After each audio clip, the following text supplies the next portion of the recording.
Why do you call me beautiful, human?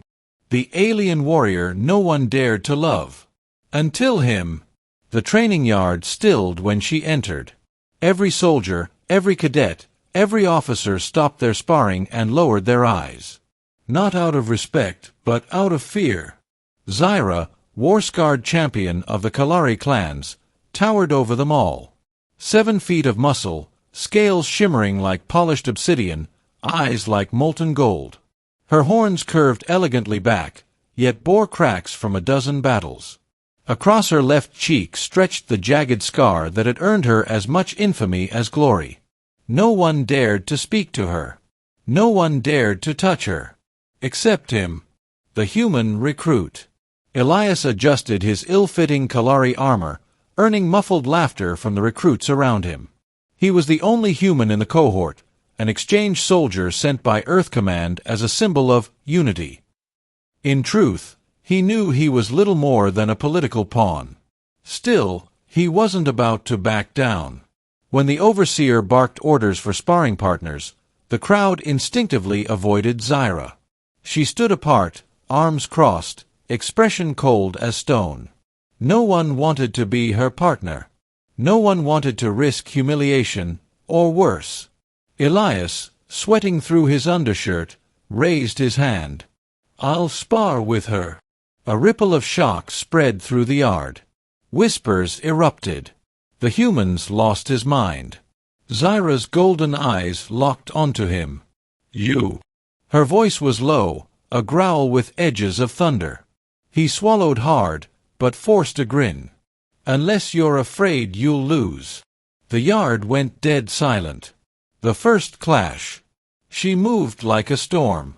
One moment distant, the next her spear was at his throat. He barely raised his shield in time, stumbling back under her assault. The crowd laughed, expecting him to crumble. But Elias didn't. Every block rattled his bones. Every strike forced him closer to the ground. Yet, he kept rising. When he managed to duck under one swing and land a glancing blow against her armor, gasps echoed. Zyra froze, staring down at the human who dared strike her. And then, she smiled. Not cruelly, but faintly. Almost approvingly. You have fire, she murmured, before knocking him flat on his back with a single effortless sweep. The crowd erupted with cheers and jeers. But Elias, sprawled in the dust, only grinned up at her. Beautiful form, he said breathlessly. Her smile vanished. The word she couldn't bear. After that day, Elias was marked. Not just as the fool who challenged Zyra, but as the lunatic who dared call her beautiful. The Kalari did not use that word for warriors. Strength, fearlessness, blood-earned honor, those were praised. Beauty was weakness. Beauty was soft. And for Zyra, with her scars and fearsome presence, it was a word none had ever dared associate with her. So why did this fragile, ridiculous human say it with such certainty? The quiet moments. Training continued. Somehow, Elias kept pairing himself with her. Sometimes she crushed him in seconds. Sometimes he lasted longer. Once, unbelievably, he managed to disarm her, only for her to pin him in retaliation. Each time, he smiled through the bruises. Each time, he said it again.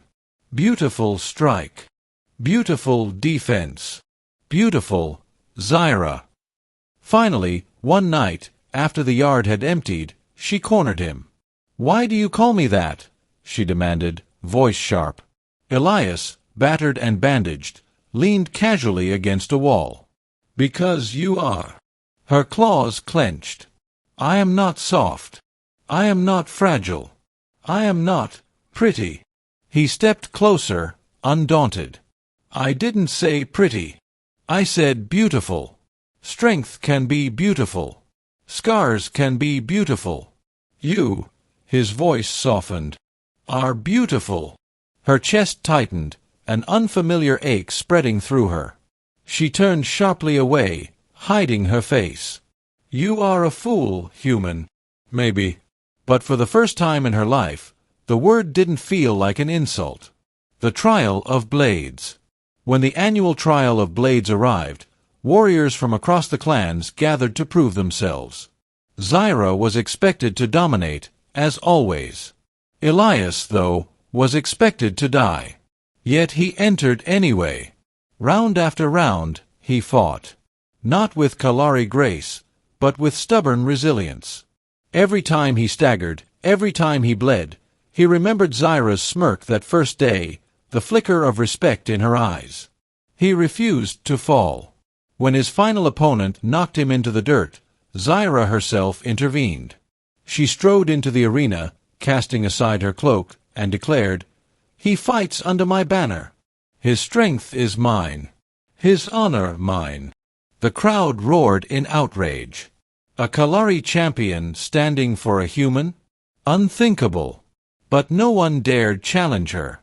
Elias, gasping at her side, whispered, "That was beautiful." This time, she didn't deny it. The confession. Weeks passed. Whispers grew. Some said Zyra had gone mad. Others said the human had bewitched her. One night, beneath the red moons, Elias found her sitting alone, sharpening her blade. He sat beside her, silent. For a long time, neither spoke. Finally, she asked, almost reluctantly, "Why me?" He blinked. "What do you mean?" "There are others. Kalari without scars. Without fear surrounding them. Yet you choose me. Why?" He met her gaze without hesitation. "Because no one else sees what I see. You carry your battles on your skin, but they don't define you. You fight like fire, but you protect like steel. You terrify them, Zyra. But to me," he reached, brushing her clawed hand with trembling fingers, "you're the most beautiful thing I've ever known." Her breath caught. Her heart, the heart that had never known softness, thundered. And for the first time in her life, Zyra, the warrior no one dared to love, let someone touch her hand without fear. The last battle. But peace never lasts. When a rival clan attacked the outpost, fire and steel rained from the skies. Zyra led the charge, cutting through foes like a living storm. Yet when Elias was cornered, she turned back, choosing him over victory. They fought side by side, human and Kalari, until the battlefield fell silent. As dawn broke over the smoking ruins, the survivors looked upon them differently.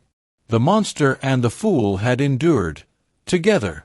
And for the first time, when Zyra held Elias close, she didn't care who saw. Epilogue. Months later, when peace talks began between Earth and Kalar, the first emissaries were not diplomats. They were a scarred Kalari champion and a stubborn human soldier. And when Elias, before all gathered leaders, looked at Zyra and called her beautiful again, she didn't flinch. She smiled. "Why do you call me beautiful human?" she asked softly, the question now more tender than sharp. He squeezed her hand. "Because no one else ever dared to. But I always will." Her molten gold eyes softened, and for the first time, she whispered the words she never thought she'd speak. "Then I am yours, foolish human." And the galaxy, watching, learned a truth stronger than fear. That even the fiercest warrior could be loved.